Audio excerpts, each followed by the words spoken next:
अस्सलाम वालेकुम क्लास। उम्मीद है आप सब खैरियत से होंगे। स्टूडेंट्स, आज का जो हमारा टॉपिक है वो है ओहम्स लॉ।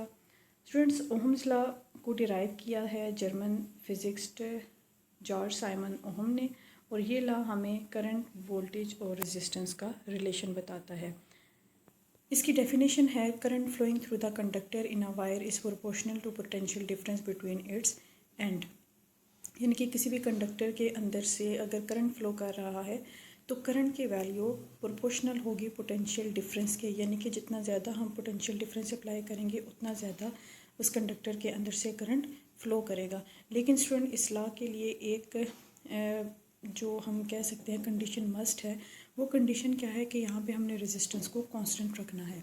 क्योंकि अगर रेजिस्टेंस कांस्टेंट नहीं है, रेजिस्टेंस वेरी कर रही है, तो फिर आप बेशक पोटेंशियल डिफरेंस को इंक्रीज़ करते जाएं, करंट की वैल्यू फिर उस लिहाज से इंक्रीज़ नहीं होगी जितना आप पोटेंशियल को इंक्रीज़ करते जा रहे हो।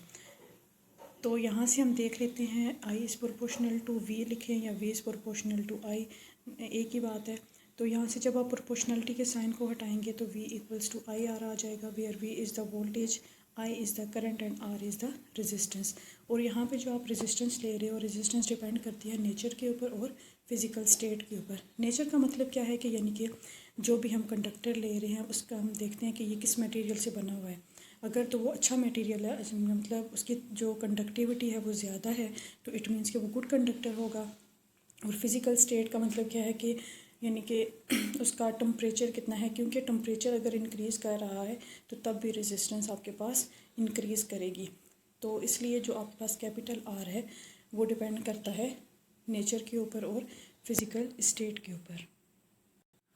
नेक्स्ट है ओमिक कंडक्टर। हमारे पास दो तरह के कंडक्टर्स होते हैं, एक ओमिक कंडक्टर और दूसरे non ohmic conductor. Ohmic conductor ऐसे मटेरियल होते हैं जो कि ओम्स लॉ को स्ट्रिक्टली ओबे करते हैं। इसके एग्जांपल में आते हैं copper, iron and silver, wires etcetera. यानी कि अब ओम्स लॉ को जो मटेरियल ओबे करेंगे, लेट्स सपोज कि अगर आप किसी भी कंडक्टर के वोल्टेज को इंक्रीज़ करते जा रहे हैं तो फिर करंट की वैल्यू भी उसी तरह से इंक्रीज़ करेगी, इन केस के अगर आप रेजिस्टेंस को कांस्टेंट रखते हैं। तो इस तरह के जो मटेरियल होंगे वो ओमिक मटेरियल कह लो या फिर ओमिक कंडक्टर कह सकते हैं या ओमिक सर्किट भी कह सकते हैं, कि जहाँ पे ओम्स लॉ ओबे हो रहा होता है। अच्छा, यहाँ पे जो एक ग्राफ शो किया गया है, इस ग्राफ में हमने वोल्टेज को ले लिया और करंट की वैल्यू को लिया है। अब इनके दरमियान ये जो स्ट्रेट लाइन है, स्ट्रेट लाइन ये शो कर रही है कि वोल्टेज के इंक्रीज़ होने के साथ साथ करंट की वैल्यू भी इंक्रीज़ हो रही है। नेक्स्ट है non ohmic conductor. Students, non ohmic conductor वो कंडक्टर होते हैं जो कि ओम्स लॉ को ओबे नहीं करते। यानी कि अगर आप वोल्टेज को इंक्रीज़ करते जा रहे हैं तो फिर वोल्टेज के इंक्रीज़ होने के साथ साथ करंट की वैल्यू जो है वो इंक्रीज़ नहीं होती, या वो किसी एक पॉइंट तक जो है वोल्टेज की, अगर आप वोल्टेज को इंक्रीज़ कर रहे हैं तो किसी एक पॉइंट तक करंट की वैल्यू इंक्रीज़ करेगी, फिर उसके बाद करंट की वैल्यू इंक्रीज़ नहीं करती। तो इसके एग्जांपल में आता है filament bulb and semiconductor diode. Filament bulb के अंदर अगर आप देखें तो यहाँ पे आपको ग्राफ शो किया गया है करंट का और वोल्टेज का। यहाँ पे स्टार्ट में तो ऐसा होता है कि जितना ज़्यादा वोल्टेज को इंक्रीज़ करते जाते हैं तो करंट की वैल्यू भी इंक्रीज़ होती जाती है, लेकिन किसी एक पॉइंट तक अब अगर आप वोल्टेज को इंक्रीज़ कर भी रहे हैं तो करंट की वैल्यू इंक्रीज़ नहीं होती। क्योंकि एक्चुअली ऐसा होता है कि जब आप वोल्टेज को इंक्रीज़ करते हैं तो इलेक्ट्रॉन्स को एनर्जी मिलती है और इलेक्ट्रॉन क्या करते हैं, मूव करना स्टार्ट कर देते हैं। अब क्या होता है कि जैसे जैसे इलेक्ट्रॉन्स मूव करते हैं तो इलेक्ट्रॉन्स की आपस में कोलिजन स्टार्ट हो जाती है। अब जितना ज़्यादा इलेक्ट्रॉन को लाइट करते हैं तो ड्यूरिंग कोलिजन रेजिस्टेंस ज़्यादा होती है। तो जब रेजिस्टेंस ज़्यादा हो रही है तो इसका मतलब है कि जब इलेक्ट्रॉन को लाइट करेंगे ड्यूरिंग कोलिजन जो एनर्जी वो रिलीज़ करेंगे, वो energy in the form of heat dissipate हो रही होती है। अब ये जो फिलामेंट बल्ब है, जो 100 वाट का बल्ब होता था हमारे पास, अब ये क्या होता है, इसको अगर आप चेक करें तो ये बल्ब क्या होता है, स्टार्ट में ठंडा रहता है लेकिन बाद में ये बल्ब गर्म होना शुरू हो जाता है। वो इसी वजह से गर्म होता है क्योंकि यहाँ पे जो अब इलेक्ट्रॉन्स के पास एनर्जी है वो during collision in the form of heat dissipate हो रही होती है। तो ये जो फिलामेंट बल्ब है ये भी ओम लॉ को ओबे नहीं करता। इसके अलावा आता है आपके पास डायोड। अब आपने शायद पहले पढ़ा हो कि जो डायोड होते हैं सिलिकॉन के और जर्मेनियम के। अब सिलिकॉन का जो डायोड हम लेते हैं उसका जो जंक्शन होता है वो 0.7 वोल्ट के ऊपर ब्रेक डाउन करता है, और जो जर्मेनियम का डायोड होता है वो 0.3 वोल्ट के ऊपर उसका जंक्शन ब्रेक डाउन होता है। अब यहाँ पे जो दूसरा ग्राफ आपको शो किया जा रहा है वोल्टेज में और करंट के दरमियान। अब यहाँ पे क्या होता है, स्टार्ट में अगर आप वोल्टेज को इंक्रीज़ करते हो तो वोल्टेज के इंक्रीज़ होने के साथ साथ करंट की वैल्यू इंक्रीज़ नहीं होती, लेकिन जैसे ही अगर आप 0.3 वोल्ट पे पहुँचते हो अगर, तो वो जर्मेनियम का डायोड है, तो डायोड का जो जंक्शन होता है वो ब्रेक डाउन होता है और करंट की वैल्यू शूट कर जाती है।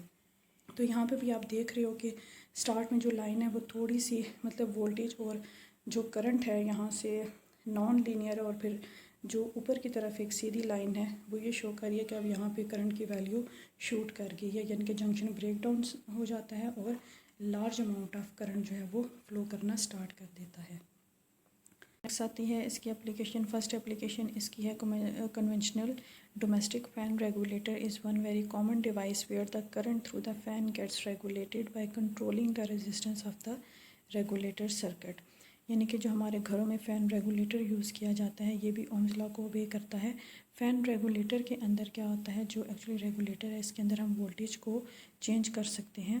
अब रेगुलेटर के अंदर क्या होती है, रेजिस्टेंस, और इसी रेजिस्टेंस को कंट्रोल करते हुए हम क्या करते हैं, करंट के फ़्लो को रेगुलेट करवाते हैं।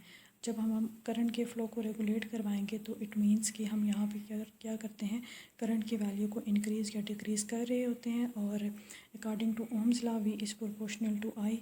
अगर हम क्या करते हैं, करंट को चेंज कर रहे हैं या रेगुलेट करवा रहे हैं तो करंट के चेंज होने के साथ साथ वोल्टेज भी रेगुलेट हो जाएगी। स्टूडेंट नेक्स्ट जो इसकी एप्लीकेशन है वो है इलेक्ट्रिक हीटर। इलेक्ट्रिक हीटर जो है वो through out the world use हो रहे हैं, और इस हीटर के अंदर एक मेटल कॉइल होती है जिसकी रेजिस्टेंस बहुत ज़्यादा हाई होती है। अब क्या होता है कि ये जो हम यहाँ पे हाई रेजिस्टेंस यूज़ करते हैं ये करंट के फ़्लो को कंट्रोल करती है और एक required amount of heat provide करती है इलेक्ट्रिक हीटर्स को, और इसके थ्रू हम पावर भी फाइंड आउट कर सकते हैं बाय यूजिंग ओम्स लॉ। और पावर हम किस तरह से कैलकुलेट करते हैं, by using the formula P equals to V²/R के थ्रू हम इलेक्ट्रिक हीटर की पावर को कैलकुलेट कर सकते हैं। और इसके अंदर भी हम क्या करते हैं, इसकी जो डेरिवेशन है या इसकी जो कैलकुलेशन है वो ओम्स लॉ के थ्रू की जाती है।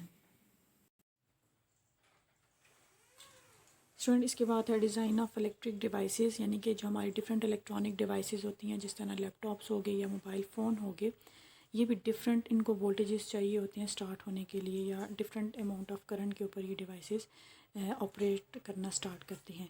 तो इनका जो डिज़ाइन है वो भी ओम्स लॉ के अकॉर्डिंग डिज़ाइन किया जाता है, क्योंकि ओम्स लॉ हमें बताता है कि किस तरह से हम एक सर्टन अमाउंट ऑफ करंट या सर्टन अमाउंट ऑफ वोल्टेज को इस्टेब्लिश कर सकते हैं रेजिस्टेंस को चेंज करते हुए। इसके अलावा भी हमारे पास इसकी बहुत सारी एप्लीकेशन है, आप इन्हें सर्च कर सकते हैं। और अगर आपको कोई भी क्वेश्चन हो तो फिर आप डिस्कस कर लें डिस्कशन बॉक्स में। Okay, thank you so much.